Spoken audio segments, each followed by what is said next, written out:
Hey everyone, it's Crystal Swearinger, your host of Crystal Spot Podcast. Super excited to introduce a new episode of the podcast with our guest, Veronica Kirin.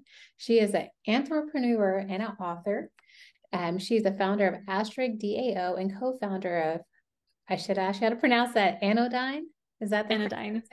Anodyne Magazine. She's also an award-winning book called Stories of Elders and the creator of the Stories of COVID research, which documented the pandemic in real time. She was named recently to Forbes' Next 1,000 Entrepreneurs and BEQ 40 LGBTQ Leaders Under 40. And you can also find her two TEDx events online. Thank you so much for being on our show today. Thanks, Crystal. Yeah, I know I have a lot of acronyms and letter things in my bio. That's a lot of letters. Well, so many things to unpack here. And, I love that you were doing the stories of elders, and storytelling is such a big part of any type of business and building relationships. That's kind of how we relate and build trust. So I'm very excited to learn a little bit more about that, as well as your book, because all of us obviously have had to pivot and relearn things as we've gone through this pandemic for the first time in 100 years. Yeah. And so it's important to be mindful of the losses as well as think about the lessons that we learned. So I am ready to dig in, but I wanted to kind of talk to you a little bit more about what an entrepreneur is and how you got started in that. And if I'm pronouncing it incorrectly, don't be offended. Tell me the right way. No, you nailed it. I don't need to say it again. But so an entrepreneur is an anthropologist entrepreneur. I coined the term because I am extremely proud of being an anthropologist in entrepreneurship. And there's not a lot of us. The most famous one is Simon Sinek. Most people have heard of him. Most people don't realize he's an anthropologist. There's actually a tradition of shame for leaving academia in anthropology. And I really want to stand on that soapbox and say, no, anthropology is valuable in every industry. And I think the world would be a better place if we had more anthropologists embedded in other industries. And so that's why I call myself an entrepreneur. I love that. And I did not know that about Simon Sinek. That's one at my company. It's one of the first things I make everyone watch is start with why. Watch the YouTube. And right. And I will say anthropology was my favorite subjects in college because I have this curiosity it's hard to quench, but I love that. So how did you get your start? Did you come from academia too? And then kind of jumped into being an entrepreneur, or what is a little bit more about your background? I actually never intended to become an entrepreneur. I worked for the US government for a few years doing disaster relief work, and really found that wasn't sustainable for many, many reasons, which I'm sure, some of your listeners know all too well about. And so I tried the corporate space for 2 years, and it just really wasn't working either. We got bought out, and I knew I was going to lose my job. And so I decided to try my own hand at it, because I was like, if they're doing it so poorly, I must be able to do it. Right. And so that's how my first company, Green Cup Digital, got launched in 2012, just scraping our way out of the recession. And from there, I had several other businesses along the way, but Green Cup is really the one that is my, success story, which unfortunately we talk a lot about just our successes. I exited the company in 2018. It's still thriving today. But I had other businesses as well alongside it that I tried and that didn't work out. And that's okay too. It's part of the process. And I learned some of my best lessons with those failures. I love what you're saying there, because even when we have a big success, we seem to want to focus on that. But one of the questions I always ask my magazine, I'm like, what are some challenges and what are some failures? Because I think as women, and maybe just people in general, we don't focus on the failures, but the failures are a lot of times where the lessons and the skills for the success come from. One of the things I was going to talk to you, I remember reading your pitch sheet and talked about hustle culture. Us entrepreneurs feel like we have to work, work 7 days a week, 75 hours a day. Yes, ma'am. And what that does to your energy, your spirit, or whatever you want to call it, when you're always in that mode of hustling. So can you explain a little bit more about that and how you see that to be a harm for entrepreneurs?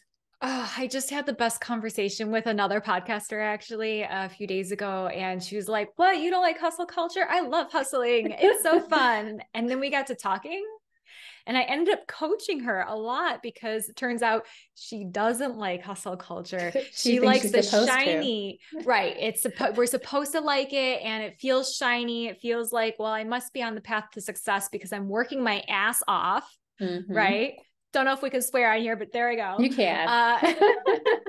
And so there's this myth, this dual myth of hustle culture and solopreneurship. And we have put these on pedestals and feel like if we are just grinding away, somehow that's going to equal success. It inserts a lot of women, especially, into the time for money trap. We feel like if we add more time to the equation, thus success will come, more money will come. And we've been trained like that by society. If I spend more time with my family, success will come. That more often than not is true, right? Like we have all of these different pigeonholes that we've put women into. And then women overwhelmingly try to stick those same values into business, whereas we should be working our way out of our businesses. And that can be really hard because our business is our baby too. I want to take care of this thing I tell you what, like when I sold Green Cup, I honestly felt like I was sending my baby to college. Like I knew I couldn't take care of this company anymore. And we'd outgrown each other. It was time to let it go to somebody who could take better care of it. And the truth has borne out. That company is still thriving without me, right? And we think as solopreneurs that no one can do it better and it's going to fail and it's going to be all my fault. Right. You need a team, you need a community, which women are really good at community, but we sometimes fail to realize we need a team. And we need to start handing over the reins as fast as possible because the companies that survive and thrive, like the founder of Spanx, I guarantee you, she's not a solopreneur. You know, she's got teams of lawyers right off the bat. She had materials personnel. She had people creating the models and accountants. She had a huge team in-house. And so the hustle culture ideal and solopreneurship ideal drive us straight into the ground. And it breaks my heart because I think that womenpreneurs are brilliant. We honestly, I believe we could save the world, but we got to stop burning out if we're going to do it.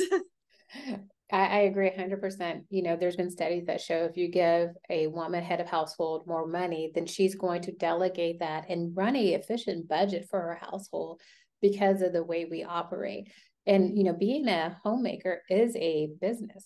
You have to manage all the components of the house, people, the children, you're managing money, you're managing assets and resources. Exactly. Expectations, all the all things.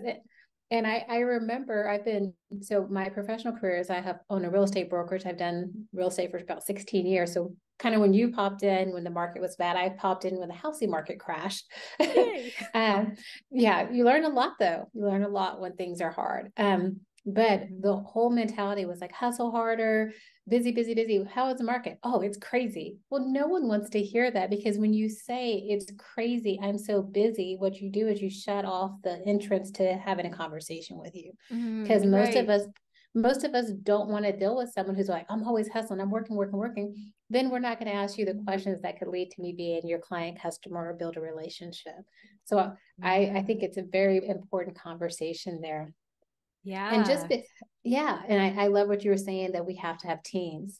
So many women who are interviewing the magazine, they don't know when they need to hire someone to replace them. And it sounds like you do coaching. I've been a consultant since. You're a keynote speaker. You do a lot of fun things. When did you learn in your business that you needed to kind of build your team so you could replace yourself? Too late. Same. I mean, honestly, the ideal way to do it is through partnership and developing your team from day one. That's like now, 13 years later, that's the way I would have done it. And that's the way I'm doing it now with my two new companies, Asterisk and Anodyne. I have partners, I have teams, we are building this together. And I can tell you the difference is night and day for my stress, for my well-being, and my belief in success. Because I know now when my imposter syndrome starts coming in and goes, what the heck are you doing? Right? Yeah. I'm like, well, I know that she knows what I don't. And first of all, if she's an expert in that field and I'm an expert in this field, our Venn diagram is stronger. And she doesn't think I'm crazy. She's still partnered with me. So maybe this is going to be okay. There's like living proof around you of the success. Yes, I love that. And what you're saying is really important, that imposter syndrome. And when you started your original company, did you have partners or did you do that kind of all on your own? No, I was a No. solopreneur for 2 years until I was like dying inside. And then I started hiring out a team. So when you said like, how do we indicate to fellow business owners when it's time to start to hire? Usually long before you think you need to hire. Like usually like 6 months before you think it's time to hire is when you actually needed to hire. Because otherwise you get to the point where you're so overwhelmed that you don't have the capacity to train someone anymore. Yes. You know, and so then like, it's more, oh, I don't want to hire someone because it's going to be more hours. Well, yes. And that would have been true before you were overwhelmed. So do it before you're overwhelmed, and then you never get overwhelmed. I agree. I talk to a lot of women, obviously on the podcast and in the magazine, who are afraid. I don't even know if it's the finances they're afraid to hire someone, but they're afraid of the time it's going to take to train them. I said, training's a one-time thing. You know? Yeah. And you have to make the right hires. Right. Yeah. Oh my God. So true. So I see a lot of people hire for skills instead of hire the person. So forget the skills that you need them to have. I don't care if you know Microsoft Word. If you're smart, I can teach you Microsoft Word. So hire the person, hire the personality, the fit, and then train them in. But what I've been teaching as a consultant for the past few years are what I call the three pillars of business scaling. So first of all, you should have everything automated as possible, have technology doing whatever you can have it do, because it will be cheaper or free than hiring someone. And then your system should be rock solid. So since all the mistakes when I was a newpreneur, right? I've been told by teams since then that my training process is the smoothest, easiest training process they've ever been through, because my systems are rock solid and well documented. So I spend way less time training them.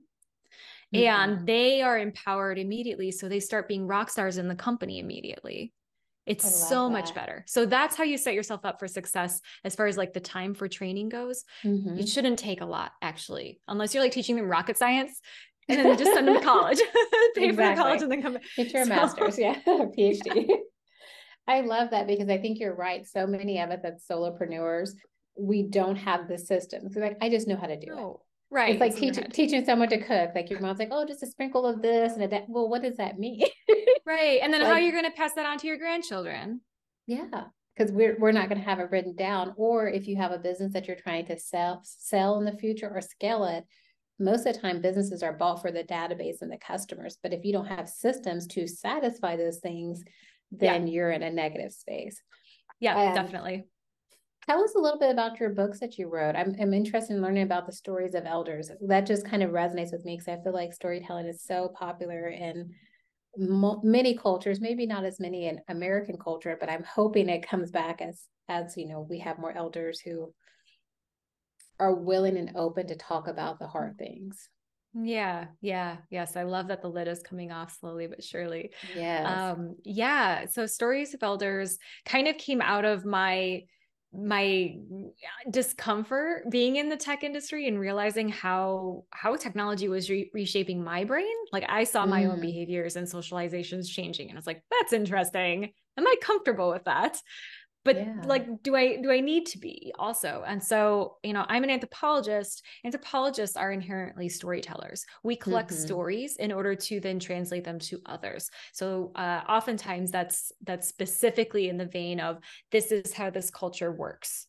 But for me, I wanted to say, okay, how is the high-tech revolution taking place? And I'm too young to know. Right? Like when I shaped that area of research, I was 26, 27. Like I had no idea. Like I'd seen this much of the high-tech revolution. So I knew I needed people who were older than me and wiser than me, who had seen it all. So that's why I went to the people who grew up with crank cars, the Yeah. radio, the first radios and the dial phone where you have to actually crank it in order to make the phone call, seeing the first televisions come in black and white and then in color, seeing man walk on the moon for the first time. I talked to some folks who were really excited to get Atari and would stay up after the kids went to bed playing Atari video games with each other. Yes. And so those stories like that shaped the arc. Now, for me, at least, and the people who read the book, to zoom out and say, okay, this is what the landscape actually looks like. Because we assume it based on what the media and news says, but that's all sensationalized. What was it actually like to live through? Yeah, it was a really amazing experience. I took my daughters to the LACMA in LA, the museum, and they had a old printer, and it had like I think it's called dot matrix, I don't know, but it had the green and white lines, and they were like, look, and they're like, this is what it sounded like, and this, I'm like, yeah, we didn't have this, and it's important, and I think museums do a great job, obviously, of curating these stories and telling them, but as more and more people are on here and on their computer, they're not actually going out and experiencing that. So I love that you took the time to create a story that shares, because I know in my 45 years on this earth, how much things have changed and how quickly I feel like it's changed. And my kids live in a reality that they would never know what it was like to be different. Yeah. You're holding up your phone like that. And the Technische Museum, or the Technology Museum here in Berlin, I was there with a few friends, and we're walking room to room, and here's this room all full of old cameras, and here's this room full of film and video, and here's this room full of like audio technology and the first computer, which is, like bigger than my desk. And I'm walking through these rooms, and then I pull out my phone and I'm like, the past 5 rooms we just went in that were necessary to contain all this tech, literally now it's all in my hand. Literally every single piece of technology that's in all these 5 rooms now is just in my hand. Mind blowing. We live in Star Trek. We do. I don't know if you're old enough to know the Jetsons, but yeah. We just don't have the flying cars. Like, where's Rosie? I think, but I love what you talked about, the pillars of business, because I think that's important. Like now, a lot of us business women are, like I said, between 40 to 55, trying to figure out the next steps of our existence. And when you talk to folks about using technology, look how much it has evolved. It's evolved to a point where you can streamline your business. We're not going to that old mindset of, well, this is going to take forever. I can use Chat GPT to do a million tasks for me. And it's important in business scaling. Yeah. I mean, you're using AI to like create the notes for this podcast episode. So you have super amazing show notes. Like, oh my God, it's incredible. You can actually like type in now into AI programs. There's one that is plugged into Chat GPT called Tome. You just type in what you want and boom, it creates the slides for you for your presentation. Done. Go take a nap. I did not know that. What's it called? But I do feel like, the people who are kind of anti the technology, I'm like, but you still have to prompt it properly. You're still using your input, and you have to ask specific questions and set the background. Yeah. Now, it's not a replacement for a human. It's an augment. So far. That's a good word to use. Yeah, so far. So do you, and this is kind of off topic, but you mentioned you live in Brussels. Are you living there now? Are you working on a project out there, or is this your home? I live in Berlin, the other B city, I know. The other B. Also still cold and north and dark now. It's about 6 p.m. and already the sun's gone. So I live here full time. We immigrated during the pandemic, actually, which is a whole adventure story in and of itself. And we really love it. Besides the dark and the cold. Every city has its trade-offs. So when I lived in LA, what I was complaining about was the traffic, of course. Like, what else do you complain about in LA? Because you have sunshine, beach, and mountains. Right. Like and you've got this amazing, vibrant city with tons of opportunity, and you're meeting people from all over the world all the time. I mean, Los Angeles has 214 spoken languages. Incredible. It's an anthropologist's dreamland. But I left LA because I wasn't going to spend a pandemic in LA. It was my personal choice.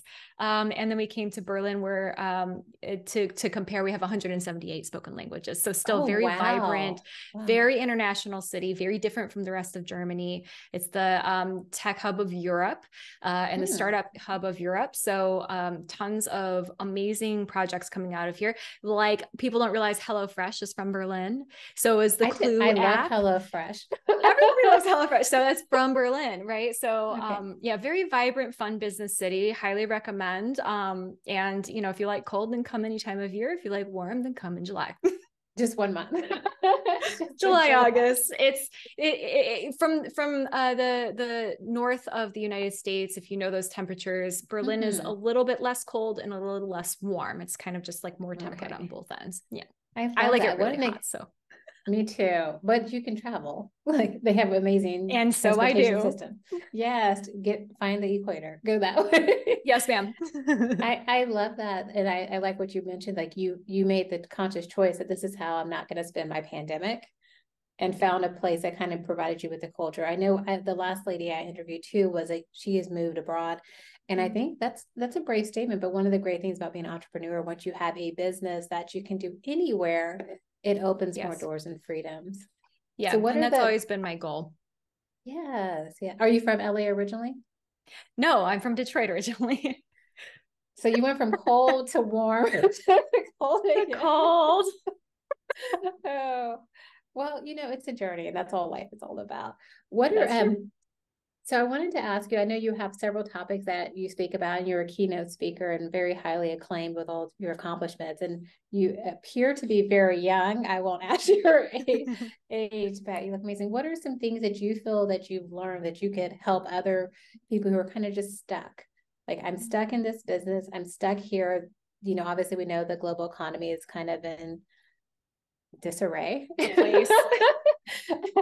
And Yeah. how do you find a way to make your business valuable to survive whatever recession or things that are going out?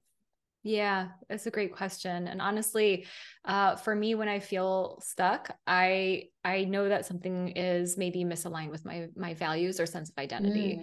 And that's ultimately what leads into imposter syndrome. So when Asterisk, for example, is a Web3 company. It's built on the blockchain. So I've entered a completely new paradigm for my own identity and my own work since August when we launched. A little bit before that, as I was preparing, and boy, my imposter syndrome got triggered a lot. I promise you. So it doesn't matter how long you've been in business, you're going to meet your imposter syndrome all the time. It's what you do with it and how you shift your values and identity around it. So for me, I had to relearn how I view myself and what type of business I have and what type of people I surround myself with in order to help support that business, right? So I'm very stubborn-headed. And I said, no, I don't care that I don't necessarily know enough about blockchain, which is a very judgmental word, but I really believe that I need to shift the paradigm for women's health worldwide. And so I'm going to use this new tool in order to do it because I think I can break the mold, right? What's existing isn't working. So let's do something totally brand new. And so when that stuck feeling is coming, probably you're holding yourself in an old pattern that no longer serves you and it's stifling whatever the new thing is. I just recently read Steering by Starlight, which, I'm trying to remember the author's name. I can tell you where it is right over there in this room. But she keeps talking about that inner light, the inner voice. And I have a few of my own meditations I've created around this too. And that's what I think we need to go into when we start to feel like we're stuck. That voice will know the answer and know the truth. Probably there's some fear wrapped up in the shift that is needed in order to get unstuck. And so that's where values and identity need to start to maybe change. And we have to get really honest with ourselves. It's hard work. But that to me, when you say I'm stuck, something needs to change and it's going to be scary. It's so scary every day. But I think the way you said that was so poignant. It was just beautifully said. And Steering for Starlight is by Martha Beck. There you go. Yeah. Yes. I said, well, we want to put this in here because I feel like that's important. So with your new company, Asterisk DAO, and it talks, you said some things with women's health. What brought your passion about women's non-productive health, and how did that start? I'm honestly the case study for it. So I have a condition called premenstrual dysphoric disorder. People like to say it's PMS, super bad. It's actually a little bit more like bipolar, but just not quite as terrible. So like when my hormones shift after ovulating, everything crashes and things get really terrible for a while when left untreated, which only 8 to 12% of women deal with this, and most doctors have never heard of it. So, I'm 37 years old and only just got treated this year. Wow. So I And they was probably constantly, misdiagnose a lot of all people. the time. Oh, constantly. And so I'm an entrepreneur, constantly losing time in my business, productivity in my business, because I can't do the work, right? I'm so distraught. My brain is so not able to take action that what I have the energy for is self-care. And that's why I'm such a huge advocate of self-care being built into business, because you might not have PMDD, but you might have endometriosis, or you might have 3 kids, or you might have I have those. an elderly parent that you're taking care of, or your car might have broken down last week. There's always going to be something. There's always going to be something. And so for me in business, I'm always looking to build in a business that frees you so that you can take care of yourself and live a good life, not a life of just hustles and goals and values. Yeah. And then that's where Asterisk has come from chasing a system that doesn't serve us. And I mean, I'm a white European woman, and I'm saying that system doesn't serve us. So for people who are queer, people of color, indigenous people, and we're still talking about first world countries, right? Definitely. So this is, I'm fed up. And I firmly believe that when we live with anger bottled, it festers. And I didn't want that harm. And so I'm using my frustration and anger to be productive, and hopefully, if it goes well, make change. I love that. And you're right, because marginalized communities, especially Black maternal health, is one of the worst in America than it is in third world countries. There's a lot of times when a Black woman presents with pain that a doctor doesn't say that it's pain. I've been to many ERs over the last 5 years, and thankfully everything's under control now, where it's dismissed or there's no follow-up. So I think that's an important conversation to have. And I applaud you for having that. Because like you said, coming from where you are as a white European woman, to recognize like self-care is so important. And I think that's part of that hustle culture. When we enroll in that mindset that we have to hustle, be busy, we're putting that ahead of taking care of you. And you sure are. Yeah, you have to do that. And who wrote that ideal? You know who did.